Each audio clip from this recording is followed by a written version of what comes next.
Ukrainian intelligence believes that Russia is sending drug addicts and convicts to the front lines of the war in Ukraine. It's reported at least 40,000 convicts have already been sent so far. Ukrainian authorities say they captured one of the soldiers. He says he was using the drugs during the fighting.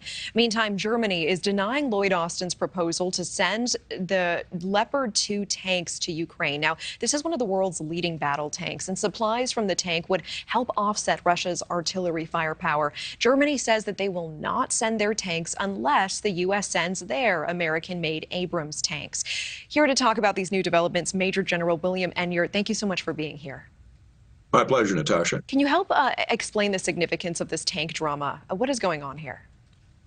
Well, sure, Natasha. The Ukrainians say they need 300 tanks. Now, that's give or take 3 armor brigades worth. It really only represents about 5% of the German Leopards in Europe. It's 2.5 or 3% of U.S. Abrams tanks. So that's not a lot of tanks, really. But there are very few Abrams in Europe. And moving those 70-ton monsters is really a logistics challenge. Now, the Leopards are about the same size. They run about 70 tons also. But they're already in Europe, so it's a lot easier to get them to Ukraine. Now, the issue for Germany in this is that they don't want to lead the pack. You know, Germany invaded Russia and fought 2 wars against Russia in the 20th century. There were millions of casualties on both sides. So they want the U.S. to commit to providing the Abrams so that they know the U.S. is firmly committed and won't leave Germany out on a limb facing Russia by itself. Now, the U.S. does have legitimate concerns about the logistics of providing Abrams to Ukraine.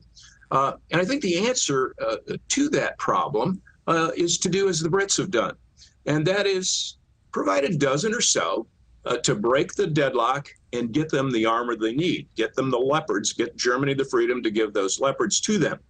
Now, 300 tanks is a chunk of firepower, but it's not enough for the Ukrainians to invade Russia. They're certainly not going to drive on Moscow with 300 tanks, but they can certainly wreak havoc with the Russian supply lines with that number of tanks. I appreciate that. That context really helpful. What do you make of the report? At least 40,000 convicts have already been sent by Russia to the front lines. What does this mean about Russia's need for bodies in that area? Well, it goes to show the desperate constraints, the manpower constraints that Russia's facing here. You know, the reports are that they've have in excess of 100,000 casualties. And we've already seen the Wagner Group. That's the Russian mercenary private army that's controlled by Yevgeny Prigozhin, Putin's ally, so-called Putin's chef. They've been recruiting in Russian prisons for months now, offering pardons for service. On top of the 100,000 casualties that the Russians have suffered on the front lines, they've also had hundreds of thousands of young Russians depart the country in that first mobilization. So that's a big chunk of intelligent manpower that's already left the country.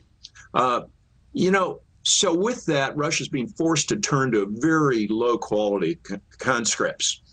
And frankly, drug addicts and convicts don't result in well-trained, highly motivated troops. You know, you don't train skilled artillerymen or armor or infantry overnight, and you want quality recruits to man those kinds of positions. So sending these types of soldiers is simply going to result in butchery, not to mention mass desertion, and the likelihood that some of these undesirables are going to turn on their own commanders. The only advantage I see to Putin in recruits from this level of society, if you will, is that it will probably provoke less social resentment and less civil unrest than if the military were subjecting middle-class kids to the bloodletting that we're seeing in the Donetsk region. And General, just this week, Zelensky said in a speech at the World Economic Forum that he is not even sure if Putin is alive at this point. Is that just a tactic? Is there any validity to his statement in the speech this week? Oh, I think that was more a rhetorical comment than anything else. I think he meant there, who's really in control here? Now, Putin is pretty clearly still in control, but the question is for how much longer and who will succeed him. Thank you for watching. Go to newsnationnow.com to find News Nation on your television provider. And don't forget to click the red subscribe button below to get more of News Nation's fact-driven, unbiased coverage.